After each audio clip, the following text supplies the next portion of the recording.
Assalamualaikum warahmatullahi wabarakatuh.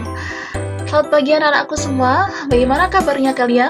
Semoga tetap sehat, tetap semangat, jaga imun untuk kekebalan iman. Oke, bertemu kembali dengan Ustazah Zulfa yang hari ini akan sedikit memberikan materi kepada kalian tentang alam gaib yang berhubungan dengan hari akhir. Oke anak-anak, sebelum masuk ke materi inti, di sini Ustazah sudah siapkan dua gambar. Nah, di sini ada dua gambar. Tugas kalian ialah mengamati dua gambar tersebut. Setelah kalian amati, kalian harus menjawab 3 pertanyaan yang telah sudah siapkan. Kemudian harus dijawab sesuai dengan ilustrasi gambar yang telah Ustazah berikan. Nah, jawaban kalian ditulis di buku tulis, dan nanti setelah kalian melihat video ini, akan Ustazah cek kira-kira bagaimana pendapat kalian atas pertanyaan yang telah Ustazah berikan. Sebelum masuk ke materi inti, di sini Ustazah sudah menyiapkan sebuah gambar yang mengilustrasikan fase-fase kehidupan yang harus dilewati oleh setiap manusia. Oke, semua manusia sudah melewati 2 alam atau 2 fase kehidupan. Yang pertama, alam roh, dan yang kedua ialah alam kandungan. Apa sih Ustazah alam roh itu? Alam roh merupakan sebuah alam yang mana berisi sekumpulan roh-roh manusia yang nantinya Allah akan tiupkan roh tadi ke dalam kandungan seorang ibu. Nah, itu disebut dengan alam roh. Ketika roh tadi sudah Allah tiupkan ke dalam kandungan seorang ibu, maka roh tadi sudah berpindah fase atau berpindah kehidupan dari alam roh ke dalam alam kandungan. Nah, selanjutnya, kira-kira apa sih Ustazah hal-hal yang terjadi dalam alam kandungan? Nah, ketika Allah Subhanahu wa Ta'ala telah meniupkan roh ke dalam janin seorang ibu, saat itu pula Allah Subhanahu wa Ta'ala telah menuliskan takdir-takdir yang akan ia jalani, yang akan janin tadi jalani dalam kehidupan selanjutnya. Nah, takdir tadi meliputi yang pertama, ajal atau kematian, yang kedua, jodoh, yang ketiga, rezeki. Ketika janin tadi telah hidup sebagai manusia, maka indera yang pertama kali Allah fungsikan ialah indera pendengaran. Oleh sebab itu, seorang ibu yang sedang mengandung dianjurkan untuk senantiasa berkata yang baik, membaca Al-Quran, berkumpul dengan orang-orang solih. Karena apa? Janin yang ada dalam kandungan menyerap semua hal, semua perkataan, semua perbuatan yang dilakukan oleh ibu dan orang-orang di sekitarnya. Dalam pandangan Islam, pendidikan pertama seorang manusia bukanlah dimulai dari saat ia lahir, akan tetapi saat ia dalam kandungan. Itulah pendidikan pertama yang diterima oleh manusia dalam pandangan Islam. Baik, selanjutnya kita masuk ke fase kehidupan manusia yang ketiga, yakni alam dunia. Alam dunia merupakan alam yang saat ini sedang kita jalani, sedang kita lalui. Dalam Islam, alam dunia ini dikenal sebagai ladang. Nah, ketika seorang itu memiliki iman yang kokoh, memiliki iman yang kuat, maka orang tersebut akan memanfaatkan ladang ini dengan sebaik-baiknya. Nah, cara memanfaatkannya gimana Ustazah? Nah, orang yang beriman tadi akan senantiasa menanami ladangnya dengan berbagai macam bibit-bibit yang unggul, bibit-bibit yang sangat terbaik yang dia miliki. Nah, bibitnya apa Ustazah? Bibit tadi berupa keimanan, ketakwaan, amal soleh, dan berlomba-lomba dalam kebaikan atau fastabiqul khairat. Kemudian, bibit-bibit yang telah kita tanam tadi berupa ketakwaan, keimanan, amal soleh, dan tidak dibiarkan begitu saja setelah ditanam, akan tapi dirawat, disiram, dilestarikan. Dengan cara apa? Dengan cara menjalankan semua perintah Allah dan menjauhi larangan-larangan Allah, berupa sholat tepat waktu, 5 waktu, menjalankan puasa Ramadan, menjalankan semua kewajiban yang telah Allah berikan, bersedekah kepada fakir miskin, mengeluarkan zakat saat bulan Ramadan. Nah, itu merupakan cara-cara untuk merawat bibit yang kita tanam agar tetap lestari, agar tetap kuat, agar tetap tumbuh, dan nantinya buahnya dapat kita panen. Lalu kapan Ustazah kita panen bibit yang kita tanam tadi? Tunggu dulu.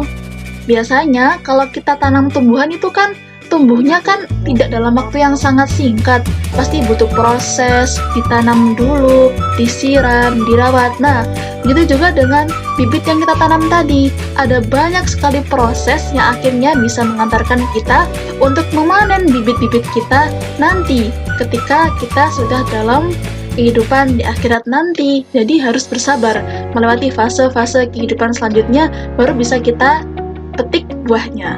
Oke anak-anak, fase-fase kehidupan yang sudah jelaskan di awal tadi itu hanya sebagai pengantar saja sebelum kita masuk ke materi inti, yakni alam-alam gaib yang berhubungan dengan hari akhir atau kehidupan yang akan kita lewati setelah kita menjalani fase kehidupan di dunia. Oke, kita masuk ke materi yang pertama, alam barzah atau alam kubur.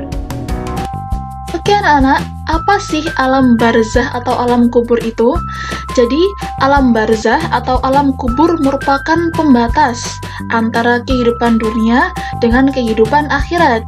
Jadi, ketika Allah SWT mencabut roh dari manusia, maka manusia tadi akan melewati fase kehidupan selanjutnya, yakni alam barzah atau alam kubur. Kenapa sih Ustazah manusia harus melewati alam barzah? Nah, di alam barzah ini, roh-roh yang telah meninggal akan menunggu datangnya hari kiamat. Jadi, sebelum datangnya hari kiamat, roh-roh manusia akan berada di alam barzah. Lalu, kira-kira apa sih yang dilakukan oleh roh-roh manusia ini ketika di alam barzah? Jadi, ketika manusia tadi beriman, beramal soleh, melakukan kebajikan di kehidupan dunia, maka ketika di alam barzah, ia akan melakukan aktivitas yang sama ketika ia hidup di kehidupan dunia. Misalkan, si Fulan, dulu dia sangat istiqomah, sholat tahajud, sholat duha. Maka ketika ia telah meninggal dan beralih kehidupan di alam barzah, maka ia juga akan melakukan kegiatan atau aktivitas sebagaimana yang telah ia lakukan di kehidupan dunia. Maka dia akan istiqomah tahajud, istiqomah sholat duha. Lalu gimana Ustazah orang-orang yang dahulu senantiasa berbuat kerusakan, menjalankan larangan-larangan Allah?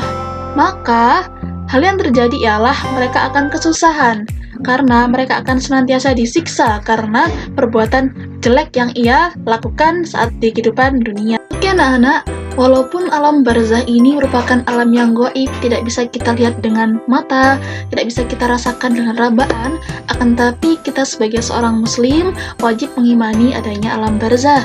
Nah, hal ini dibuktikan dengan dalil di bawah ini. Mari kita baca sama-sama ya. Yang berbunyi, sesungguhnya apabila seseorang di antara kamu meninggal dunia, ditampakkan kepadanya tempat tinggal nanti di waktu pagi dan petang.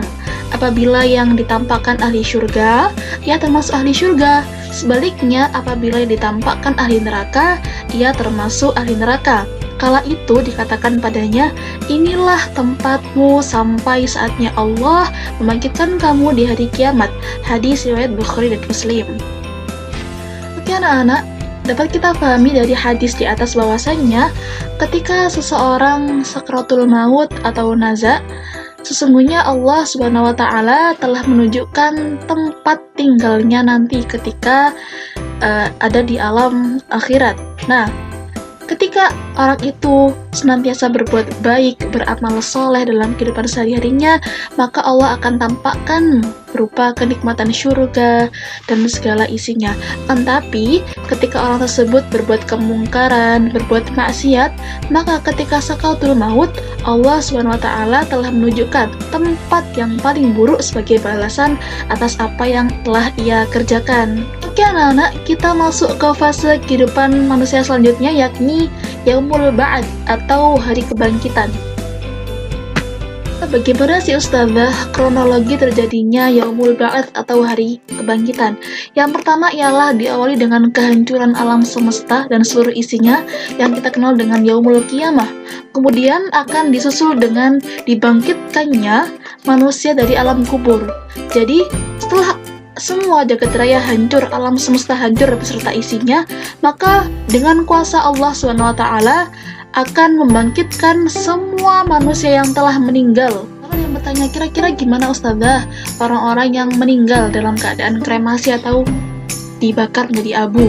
Kemudian ada yang bertanya lagi, kira-kira gimana Ustazah orang-orang yang meninggal karena kecelakaan pesawat sedangkan jasadnya tidak ditemukan? Maka karena Allah Maha Kuasa, atas izin Allah, orang-orang yang meninggal dalam keadaan tadi akan Allah satukan kembali jasadnya sebagaimana ketika mereka hidup di dunia.